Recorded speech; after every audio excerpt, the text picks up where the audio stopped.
Tulianza sehemu ya kwanza somo letu kujifunza kuhusu Roho Mtakatifu, na tukawa tunajifunza kuhusu Roho Mtakatifu ni nani. Na leo tutaendelea pia kujifunza kuhusu Roho Mtakatifu ni nani. Na tutaangalia eneo moja ambalo ni la muhimu katika siku ya leo. Tutaangalia kuhusu hasa uhusiano wetu na huyu Roho Mtakatifu. Kwa sababu huwezi ukajenga uhusiano mzuri na mtu yoyote pasipo kumfahamu huyu mtu vizuri. Ili uwe na mahusiano mazuri na mtu yoyote, lazima umfahamu vizuri na kwa undani pia. Narudia tena. Ili umfahamu mtu yoyote vizuri na kwa undani pia, lazima umfahamu. Pasipo kumfahamu, haya mahusiano baina ya hawa watu wawili yatakuwa na changamoto. Ukisoma kwenye Biblia yako utaona kuna mtu mmoja anaitwa Adam na mke wake. Mungu aliweka kwenye bustani ya Eden.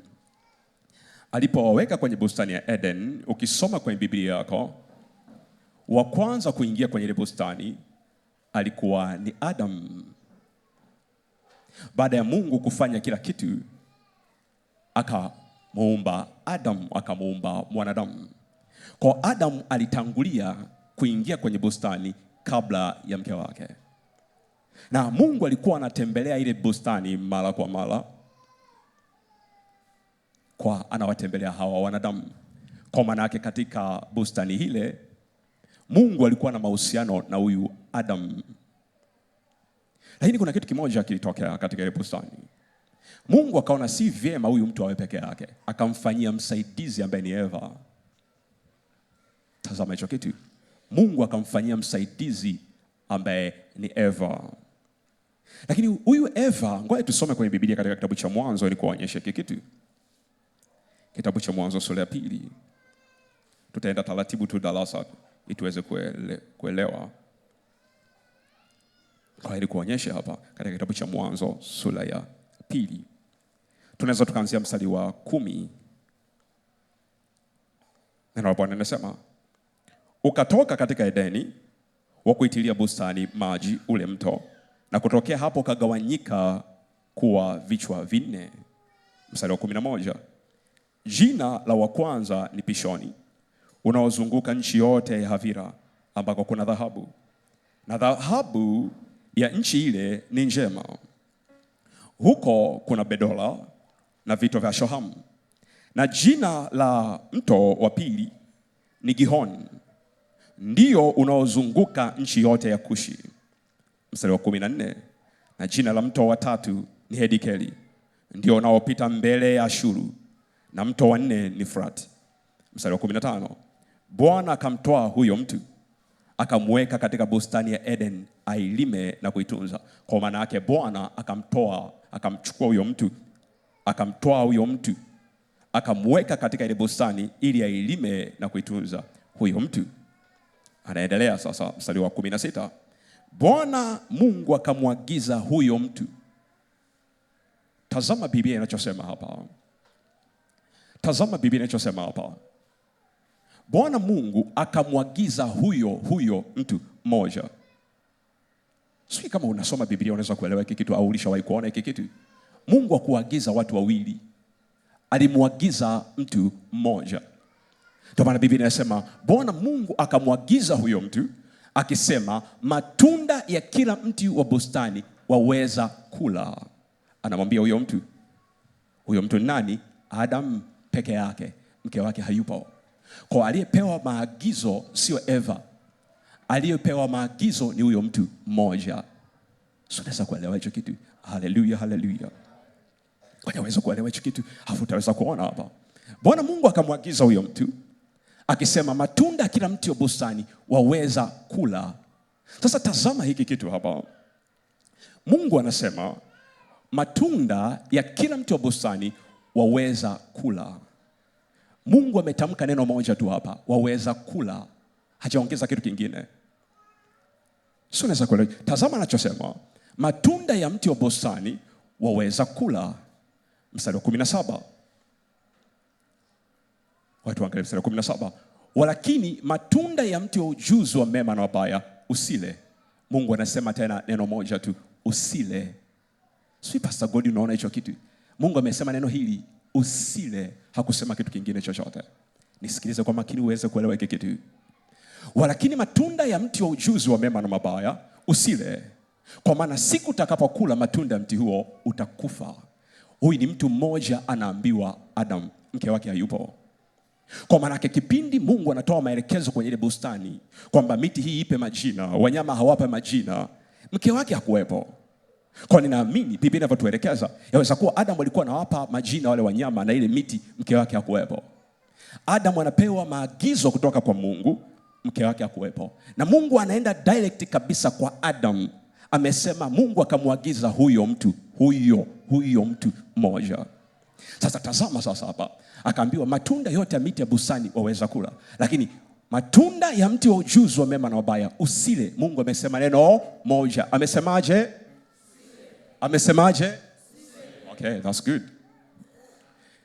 Twende sura ya 3. Alafu tuangalie mstari wa kwanza na wa pili. Na kuonyesha kitu hapa uweze kuelewa hapa. Mwanzo sura ya 3 mstari wa kwanza. Tazama Biblia inachosema. Basi nyoka alikuwa mwelevu kuliko wanyama wote wa mwitu aliowafanya Bwana Mungu. Kwa nyoka alikuwa mwelevu. Sasa kabla tujaendelea hapa, ngoja nikuelekeze kilichotokea hapa ili uweze kuelewa kipindi tunasoma hapa.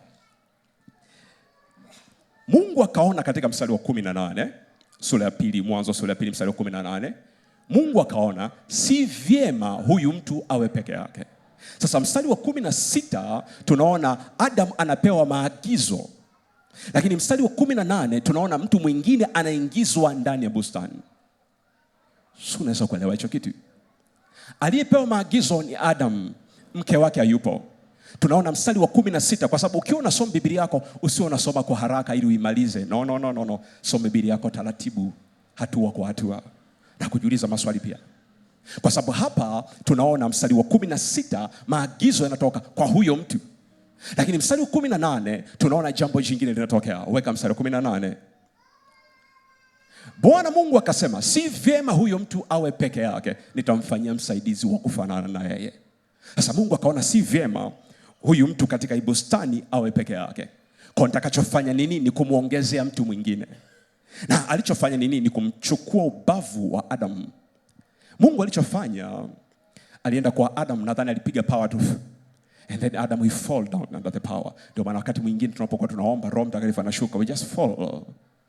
Ilitokea kwa Adam, ilitokea kwa wale walinzi, siku malaika anashuka pale kaburini, Roho Mtakatifu anashuka pale kaburini. Nini ilitokea? Walinzi they just fall under the power. Walianguka tu. Hakuna anayeweza kusimama katika uwepo wa Mungu. Mpendwa, ukikutana na nguvu ya Mungu ni zaidi ya transformer. Huwezi ukasimama. Ndio maana wakati mwingine hata pepo, mtu anapokuwa anapagawa na pepo, hata pepo zinashindwa kustand kwenye uwepo wake. Ndio maana Yohana alipotazama, Biblia inasema naye akaishiwa nguvu akaanguka. Alishindwa hata kusimama. Bwana akamgusa akamwambia nyanyuka, alishindwa hata kusimama. Sauli alikutana na uwepo wa Mungu njiani. He just fall. Akashindwa hata kuona. Anauliza, wewe ni nani? That's the power. Adam alipokutana na hiyo power, and then he just fall. Akaanguka akamelala chini. Sasa tazama hiki kitu. Kwa nini pastor, wakati mwingine tunapokuwa kwenye maombi, nguvu ya Mungu au uwepo wa Mungu unaposhuka, tunaanguka chini sometime? Ili manake tusalende, tunyamaze, afu tumwachie afanye anachotaka yeye. Ndicho kilichotokea kwa Adam. Kwa wakati mwingine unapokuwa kwenye maombi, Roho Mtakatifu ameshuka, umeanguka tu chini taratibu, tulia tu hapo, tulia, usijiulize kwa nini. No. Anafanya operation. Ndio maana wakati mwingine hata operation ukiingia kwenye theater, tunakuchoma, daktari wa usingizi anakuchoma sindano ya mgongo whatever, and then you sleep ili wafanye wanachotaka wao. Bila hivyo wakikuacha hivyo, unaweza kumwelekeza daktari fanya hivi. Wanataka ulale ili daktari afanye anachotaka. Ndicho Mungu alichofanya kwa Adam. Kwa sababu angemwacha Adam yuko macho anaona Mungu, ipua ya Eva haitaki kuwa hivi, geuza hivi. Ili jicho weka hapa. Hii shape usitengeneze mwanamke kwa na shape ya namna hii, geuza hivi. Akimpa maelekezo. Lakini alichofanya, he just fall, akalala usingizi. Mungu akachukua ubavu. Alipochukua ubavu, akamfanya mtu mwingine. Na huyo mtu anaitwa nani? Eva, mwanamke akapatikana. Sio, unaweza kuelewa hicho kitu. Sasa ukiwa unasoma Biblia yako, kabla tujaendelea, ukiwa unasoma Biblia yako, soma kumtafuta Yesu kwenye kila kitabu. Unaelewa hicho kitu? Soma kumtafuta Yesu kwenye kila kitabu. Kila story unayoiona kwenye Biblia inamuongelea Yesu. Kila story unayoiona kwenye Biblia inaongelea, it's talking about Jesus. Iwe ni wimbo ulio bora, kitabu cha Mwanzo, kila story unayoiona it's talking about Jesus. Ni Yesu tu peke yake. Kwa unapofungua kitabu cha Mwanzo, unasoma habari za Adam. Sio Adam kama unavyomuona Adam. Sio Eva kama unavyomuona Eva. It's Jesus, ni Yesu. Kwa hiyo nikuonyeshe hapa, utaelewa vizuri zaidi. Mungu alipompiga Adam power, and then Adam akaanguka chini. Ina maana gani? Ni kifo cha Yesu. Kwa Yesu akafa pale msalabani. Kwa Adam alipopigwa power akaanguka chini, hiyo ni ishara ya kifo cha Yesu. Nini kikatokea sasa? Wale askari, ili kuprove je amekufa au la, hawakuwa na vipimo kama siku hizi tulivyo navyo. Zamani lazima wachane kitu ili waangalie damu na maji viweze kutoka, kwa sababu mtu unavyokufa vina separate. Sio kuelewa hicho kitu. Mtu ana mwanadamu na white blood cell, plasma na white blood cell na whatever, kwa vina separate. Nini kikatokea? Wakachukua mkuki, wakaenda kwa Yesu, yuko juu ya msalaba, alafu wakachoma ule mkuki ubavuni. Walipochoma ukuki ubavuni, damu na maji vikatoka. Sasa nini kilitokea kwa Adam? Kipindi Adam yuko chini, ni ishara ya kifo cha Yesu. Mungu akaenda kwenye ubavu wa kushoto wa Adam. Alipofika kwenye ubavu wa kushoto wa Adam, akamtoa mwanamke. Mwanamke akazaliwa, mwanamke akaumbwa. Nini kilitokea pale msalabani? Kipindi Yesu yuko msalabani, wale askari walipopiga mkuki ubavuni, damu na maji vikatoka, mwanamke akazaliwa, na huyo mwanamke ni kanisa. Sura kama umeelewa hicho kitu. Sura umeelewa hicho kitu. Ndipo kanisa lilipozaliwa pale Yesu alipochomwa mkuki ubavuni. Kwa unaposoma kitabu cha Mwanzo unamuona Adam, he's talking about Jesus. It's Jesus, Jesus, Jesus, Jesus. Kila mahali ni Yesu, kila mahali ni Yesu, kila mahali ni Yesu, kila mahali ni Yesu. I can show you, naweza kukuonyesha kwa kina Yusufu, hatua kwa hatua, kwa kina Ibrahim, everywhere kwenye scripture naweza kukuonyesha. He's talking about Jesus, Jesus, Jesus, Jesus, Jesus, Jesus. Sasa ngoja nikuonyeshe hapa. Tunaona mstari wa 18, Eva anaumbwa sasa. Anakuja kwenye bustani. Akaweka kwenye bustani. Kumbuka jambo hili. Eva hakukutana na Mungu. Adam alikutana na Mungu akapewa maelekezo. Eva hakupewa maelekezo. Kwa maelekezo ambayo Eva alipewa na mume wake. Si Pastor God, unaelewa hicho kitu? Mungu hakumwelekeza chochote Eva. Mungu hakumwelekeza chochote yule mwanamke. No. Mungu alimwelekeza Adam. Akamwambia matunda ya mti wote wa bustani waweza kula, lakini huu wa mema na mabaya usile. Mungu alisema neno moja, usile. Rahisi tu, usile basi. Sasa nini kikatokea sasa? Mwanamke ameletwa kwenye bustani. Adam amekabidhiwa mke wake. Alafu sasa mwanaume anaanza kumpa maelekezo mke wake. Adam akaanza kumtembeza mke wake kwenye bustani. Anampeleka, anamwambia huyu ni tembo, huyu ni swala, huyu ni twiga, huyu ni mbuzi, huyu ni ng'ombe. Hakuishia hapo. Akampeleka kwenye miti. Akaanza kumuonyesha, huu ni mti wa mpela, huu ni mti wa mbuyu, huu ni mnazi, huu ni mchikichi na kadhalika. Anamwelekeza kwenye bustani. Alafu akampeleka mahali kwenye miti miwili. Alipofika kwenye miti miwili akamwelekeza, huu mti ni wa uzima, Mungu amesema matunda yake tunaweza kula. Alafu akamgeukia akaenda kwenye mti mwingine. Akamwambia, unaona huu mti? Huu mti ni wa mema na mabaya, Mungu amesema tuishie hapo. Tuende sura ya 3 kitabu cha Mwanzo, sura ya 3 mstari wa 1. Alafu utaelewa. Basi nyoka alikuwa mwerevu kuliko wanyama wote wa mwitu aliowafanya Bwana Mungu.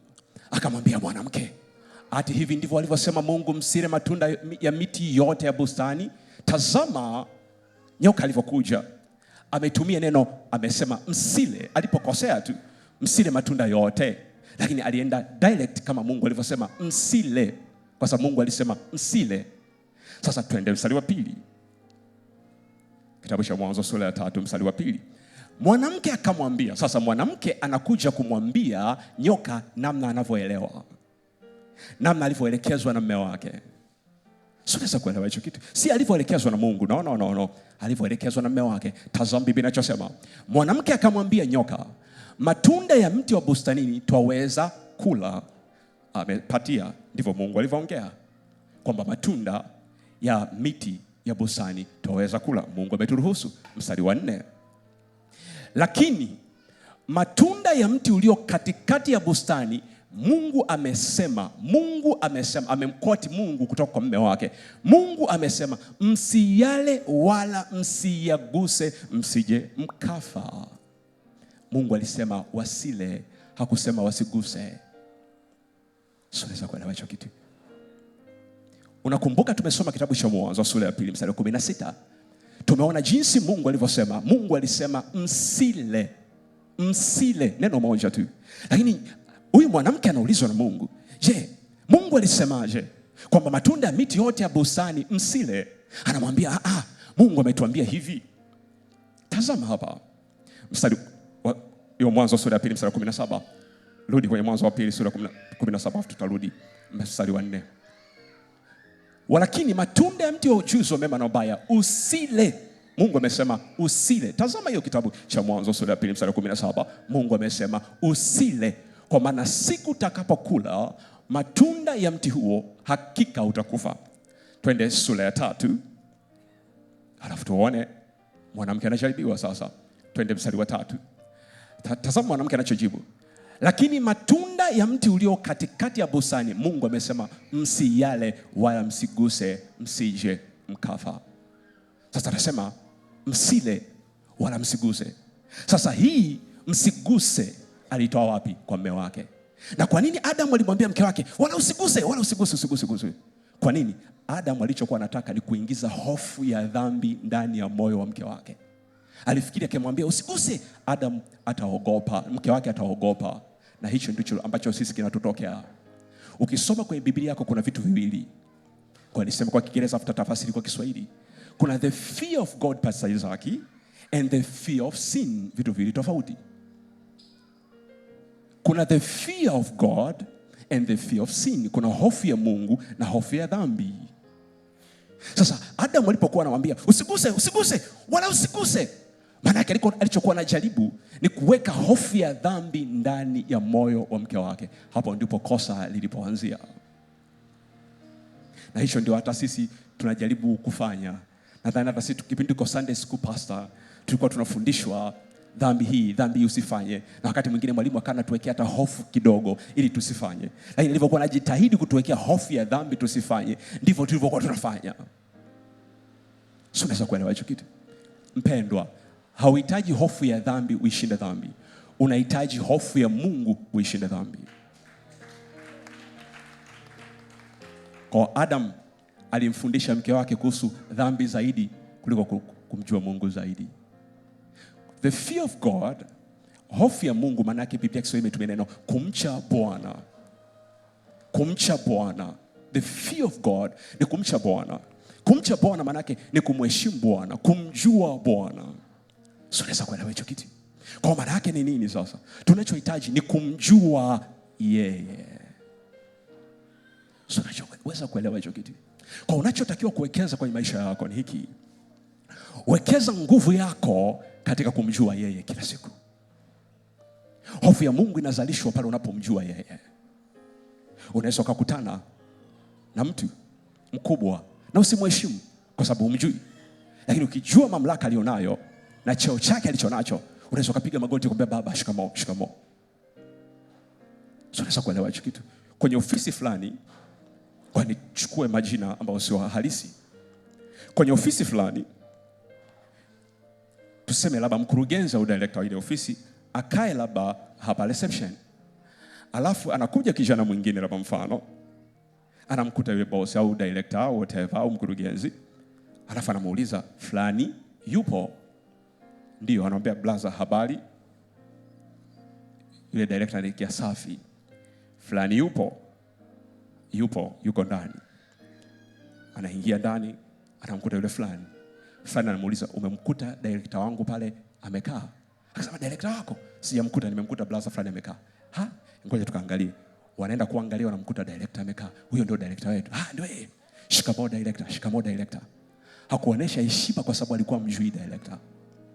Maana yake ukiwa mjui Mungu huwezi kumheshimu. Ili uweze kumheshimu Mungu na kutetemeka lazima umjue. Ndio maana wakati mwingine tunakaa kanisani na tunachati na simu. Wakati mwingine upo nyumbani unaomba kwenye chumba chako, unaomba huku unachati message na mtu. Wakati upo kwenye uwepo wa Mungu unaomba. Kwa nini? You don't know your God. Kwa maana humjui Mungu wako. Na neno la Bwana linatuambia wamjuao Mungu wao watatenda makuu. Wamjuao Mungu wao watakuwa hodari na kutenda makuu. Ndicho Danieli anachotuambia, wamjuao Mungu wao. Tusimame juu, muda wetu umetukimbia sasa. Kwa niombe na mtu ambaye hujampokea Bwana Yesu, upo unanitazama nyumbani kwako au unanisikiliza kwenye redio yako. Umesikia neno hili na unasema nataka nimpokee Bwana Yesu awe ni Bwana na Mwokozi wa maisha yangu. Weka mkono wako kulia kwenye moyo wako, afu tuombe sala hii ya toba pamoja na wewe. Sema, Bwana Yesu, niko mbele zako. Mimi ni mwenye dhambi. Nimekutenda dhambi wewe peke yako. Ninaomba unisamehe dhambi zangu zote. Nitakase na kuniosha kwa damu yako. Karibu ndani yangu wewe Bwana Yesu. Ukatawale maisha yangu. Ukawe kila kitu kwangu. Bwana Yesu, karibu ndani yangu. Ninaomba neema ya kushinda dhambi. Ninaomba neema ya kushinda vishawishi. Nisirudi nyuma tena. Nisirudi dhambini tena. Katika jina la Yesu Kristo mwana wa Mungu aliye hai. Amen. Mungu wa mbinguni akubariki sasa ambaye umempokea Bwana Yesu kwa ni Bwana na Mwokozi wa maisha yako. Na namba unakutajia hapo redioni utaandika, utasema mtumishi nimempokea Bwana Yesu leo, na watakutumia mwongozo kadha wa kadha. Mungu wa mbinguni awabariki sasa.